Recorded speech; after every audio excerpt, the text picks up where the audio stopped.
Halo, perkenalkan, saya Septiani Megasuri dengan NIM 26025598860. Saya merupakan mahasiswi dari Universitas Bina Nusantara, program Fast Track Prodi Bisnis Manajemen. Di sini saya akan menjawab beberapa pertanyaan terkait case study yang sudah diberikan pada matkul Marketing Management in Digital Era dengan judul artikel Bridging Marketing Theory and Big Data Analytics: The Taxonomy of Marketing Attribution.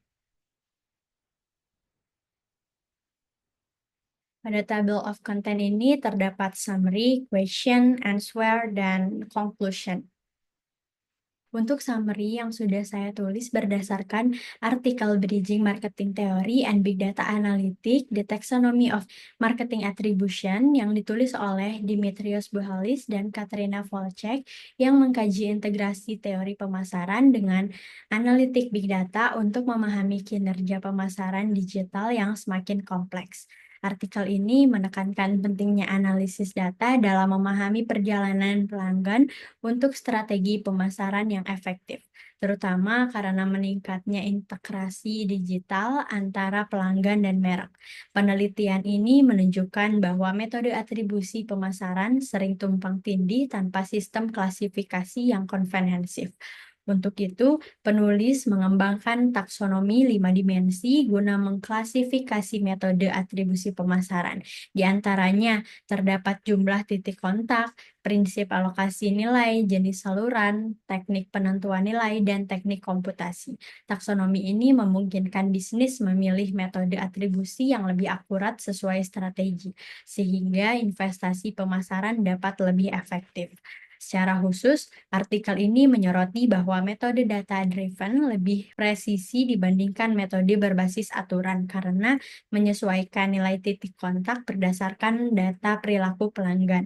Meskipun kompleks, metode ini cocok untuk menganalisis perjalanan pelanggan multisaluran. Kesimpulannya, taksonomi ini memperkuat hubungan antara teori perilaku konsumen dan analitik, penawaran landasan untuk metode atribusi yang lebih holistik dan berfokus pada pengambilan keputusan berbasis pelanggan. Selanjutnya terdapat question yang sudah diberikan. Yang pertama, pentingnya analisis big data untuk tujuan pemasaran strategi. Lalu untuk pertanyaan kedua, contoh merek layanan yang sudah ada dan memiliki aktivitas komersial di Indonesia mengenai bagaimana big data analitik dapat diterapkan dalam praktiknya. Untuk jawaban nomor satu, Big Data Analytics telah menjadi komponen yang sangat penting dari strategi pemasaran modern saat ini. Terlebih lagi di era digital, di mana data tersedia sangat banyak dari berbagai sumber. Secara detail, perusahaan dapat menggali wawasan berkualitas tinggi mengenai perilaku konsumen, pola pembelian, dan preferensi pelanggan secara lebih akurat dan real-time melalui analisis data dalam jumlah yang besar. Hal ini memungkinkan bisnis untuk menyesuaikan kampanye pemasaran agar lebih tepat sasaran, meningkatkan efisiensi, serta memberikan pengalaman pelanggan yang lebih personal dan relevan.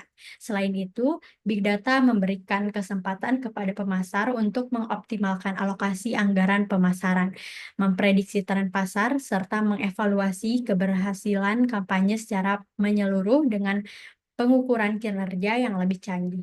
Dengan pemanfaatan yang tepat, perusahaan dapat memaksimalkan ROI dari setiap aktivitas pemasaran dan mendapatkan keuntungan kompetitif yang signifikan di pasar.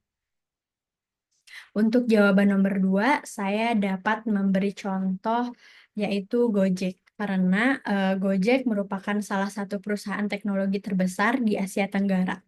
Gojek sendiri memanfaatkan data besar hasil jutaan transaksi harian untuk mengoptimalkan semua layanan pada umumnya, seperti transportasi, pengiriman makanan, hingga layanan pembayaran digital. Melalui data analitik, Gojek dapat menganalisa pola perjalanan pelanggan, menginformasikan kepada pengemudi tentang rute tercepat, bahkan menyarankan restoran yang relevan kepada pengguna GoFood. Lebih dari itu, Gojek menggunakan data transaksional untuk mempersonalisasi penawaran dan promosi kepada para pelanggannya untuk meningkatkan tingkat keterlibatan dan loyalitas pelanggan. Keberhasilan Gojek dalam mengimplementasikan Big Data Analytic tidak hanya meningkatkan efisiensi operasionalnya, tetapi juga memberikan pengalaman yang lebih baik bagi para penggunanya, sehingga menjadikan Gojek sebagai panutan dalam mendorong inovasi dan pertumbuhan bisnis dengan data. Untuk conclusion-nya, saya dapat memberikan kesimpulan bahwa Big Data Analytic dapat mengubah data mentah menjadi wawasan strategi, di mana Big Data Analytic akan memfasilitasi pengambilan keputusan yang lebih baik dan lebih cepat untuk memastikan kesuksesan jangka panjang di pasar yang sangat kompetitif. Sekian dari saya, terima kasih.